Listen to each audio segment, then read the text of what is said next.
Diamonds दुनिया की सबसे मजबूत चीजों में से एक, और दूसरी तरफ है कुछ सबसे मजबूत मेटल्स, टंगस्टन, टाइटेनियम, क्रोमियम। ओ भाई, हल्की सी भी खरोच नहीं आई। अब ये डायमंड ज्यादा मजबूत है या फिर ये दुनिया के कुछ सबसे मजबूत मेटल्स। लेकिन भाई मैं तुम्हें बता दूं, ये जो है डायमंड नहीं है, ये है मोइसोनाइट जेमस्टोन। हालांकि ये भी मजबूत मटेरियल में से एक है, लेकिन ये डायमंड जितना मजबूत नहीं है। अब इन दोनों की हार्डनेस टेस्टिंग के लिए हमने बनाई है ये जैक प्रेस मशीन। इसमें हमने यूज किया एक कार जैक का, जो कि 1 टन तक का दबाव लगा सकता है, जिससे ज्यादातर चीजों की चटनी बन सकती है। अब हम सबसे पहले एल्यूमिनियम मेटल की हार्डनेस टेस्ट करेंगे। इसके ऊपर डायमंड को कुछ इस तरह से रखकर जैक प्रेस को टाइट करना है। Okay, done. अब जैसे ही हमने जैक को घुमाना स्टार्ट किया तो इस पर प्रेशर इतना बढ़ने लगा कि ये डायमंड ही टूट गया और ये एकदम चूरे चूरे में बदल गया। बट ये बहुत ही मजबूत था, इसने इस एल्यूमिनियम मेटल के क्यूब में एक बड़ा सारा छेद कर दिया। अब हमने डायमंड को टाइटेनियम मेटल के ऊपर रख दिया। क्या ये इस मजबूत टाइटेनियम में भी छेद कर देगा?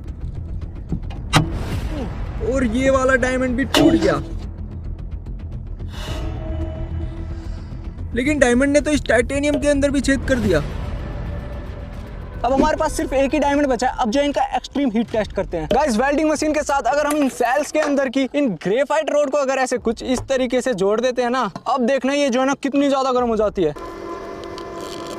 ये एकदम रेड हॉट हो जाती है और इनका टेम्परेचर लगभग 2000 डिग्री सेल्सियस के आसपास है। और अब हम इस डायमंड को इन रोड की मदद से गर्म करेंगे।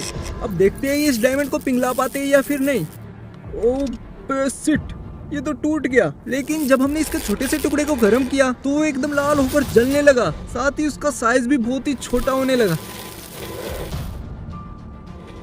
और अब टाइम है मेटल्स को मेल्ट करने का। हमने टाइटेनियम से शुरुआत की। इसका मेल्टिंग पॉइंट है लगभग 1700 डिग्री सेल्सियस के आसपास, इसलिए शायद ये आसानी से मेल्ट ना हो। लेकिन इन रोड ने तो इसको कुछ सेकंड में ही रेड हॉट बनाकर मेल्ट कर दिया और साथ ही ये ऑक्सीजन के साथ रिएक्ट करके ऑक्सीडाइज हो गया, जिससे कि इसके चारों एक ग्रीनिश कलर की लेयर बन गई।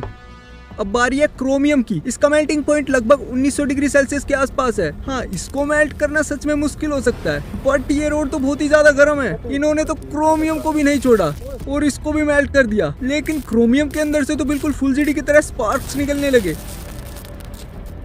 और फाइनली अब बारी है टंगस्टन की। लेकिन इसका मेल्टिंग पॉइंट तो लगभग 3500 डिग्री सेल्सियस के आसपास है। अब जैसे ही हमने इसको गर्म करने की कोशिश की तो ये भी एकदम रेड हॉट तो हो गया, लेकिन ये रोड इसको मेल्ट नहीं कर पाई और ये हल्का सा भी नहीं पिघला। लेकिन ये भी हल्का हल्का ऑक्सीडाइज होने लगा और इसके चारों ओर भी ऑक्साइड की हल्की हल्की कोटिंग हो गई।